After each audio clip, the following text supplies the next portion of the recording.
Good morning students.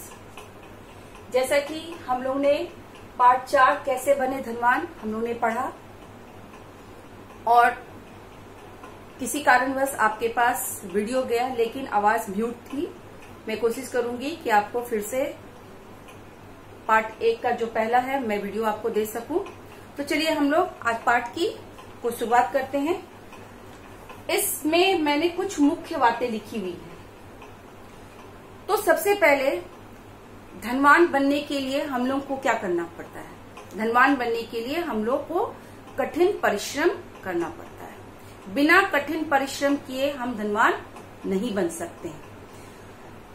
इसके अनेक से उदाहरण आपको मिलेंगे हमारे समाज में, हमारे देश में, कि कुछ ऐसे हमारे देश में बुद्धिजीवी हुए, ऐसे उद्योगपति हुए जो गरीबी को झेलते हुए, गरीबी का सामना करते हुए हिम्मत और ताकत के बल पर अपने दृढ़ निश्चय के कारण अपने लक्ष्य को प्राप्त कर लिए।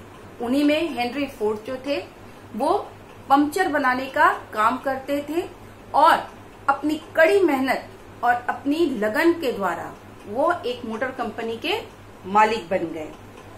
यहाँ पर कहा गया है कि खर्च निम्न स्तर पर आवश्यक है। कहा जाता है कि हम लोगों को अपना खर्च सीमित रखनी चाहिए, क्योंकि कहा गया है जितनी लंबी चादर है उतनी ही लंबी हमें क्या होना चाहिए? पैर फैलाना चाहिए। अगर चादर से ज्यादा हम पैर फैला लेंगे तो चादर फट जाएगी। तो हमारी पूंजी जितनी है उतना ही हमें क्या करना चाहिए? खर्च करना चाहिए।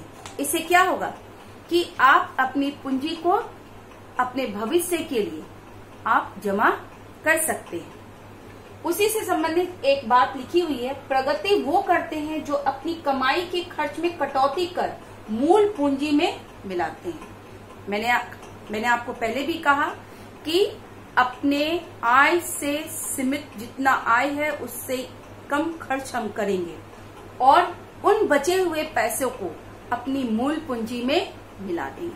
मान लीजिए मैंने 5 रुपया कमाया, उन 5 रुपये में मैंने 2 रुपया खर्च किया, अपने खर्च में कटौती करके 2 मैंने खर्च किया और 3 रुपये मैंने बचा लिया और 3 रुपये को मैंने अपनी मूल पूंजी क्या थी? 5 रुपये थी। 5 रुपये मैंने फायदा किया तो अपनी मूल पूंजी में मैंने फिर वो 5 रुपये को जमा कर दिया और इस तरह धीरे धीरे मूल पूंजी में पैसे जमा करते करते हम ढेर सारी संपत्ति इकट्ठा कर सकते हैं। आपके घर में आपके मम्मी पापा, जो पापा को सैलरी मिलती है, उस सैलरी में से आपकी मम्मी अपने घर का बजट तैयार करती है और उन बजट में जो आपकी आवश्यकताएं हैं उनकी पूर्ति वह करती है और उनसे कुछ पैसे आपके फ्यूचर के लिए वो जमा करती है। जब आप फ्यूचर में कुछ बनना चाहेंगे तो उस समय यह संपत्ति काम आएगी।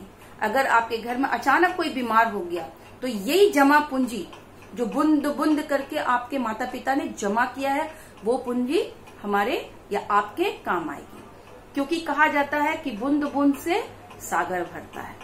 तो हम अगर अपनी संपत्ति में से कुछ पैसे या रुपये निकाल करके हम जमा करें तो हम धीरे धीरे करके अपनी संपत्ति को क्या कर लेंगे?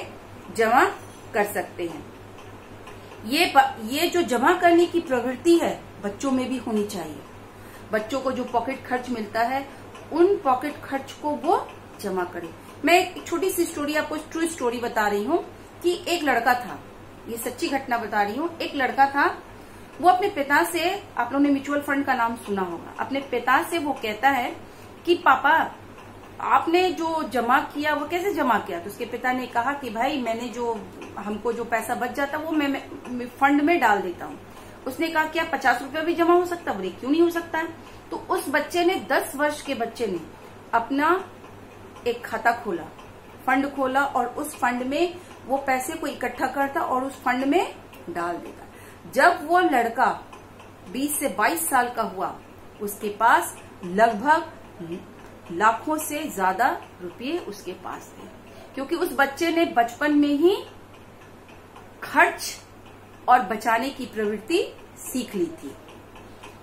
तो इसमें आपने एक छोटी सी और कहानी है, जैसे कछुए और खरगोश की कहानी। इसमें आप देखिएगा कि कछुआ जो है धीमी गति से चल करके अपनी मंजिल को प्राप्त कर लेता है, और कछुआ क्या था, वो जानता था कि उसकी गति बहुत ही धीमी है, इसलिए वो धीरे धीरे चलकर अपनी मंजिल को प्राप्त कर लिया।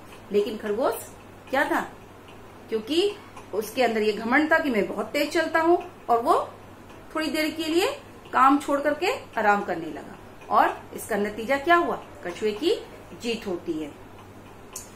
दूसरा जो है मुख्य बातें, वो रॉबर्ट हुबर्ट ने कहा है, दुख का रास्ता पकड़ो, एक ना एक दिन आखिरी सिरे पर सुख तुमको अपनी बाहों पे भर लेगा। कहा जाता है कि जो व्यक्ति जितना दुख सहता है उसे उतना ही सुख की प्राप्ति होती है। रॉबर्ट हुबर्ट ने सही कहा था कि हमेशा हम लोग भोग विलास की जिंदगी नहीं जीनी चाहिए, इसकी आदत हमारे लिए बहुत ही हानिकारक होती है। दुख से जिया हुआ जिंदगी आगे हमारे लिए सुख की प्राप्ति लेकर आएगा।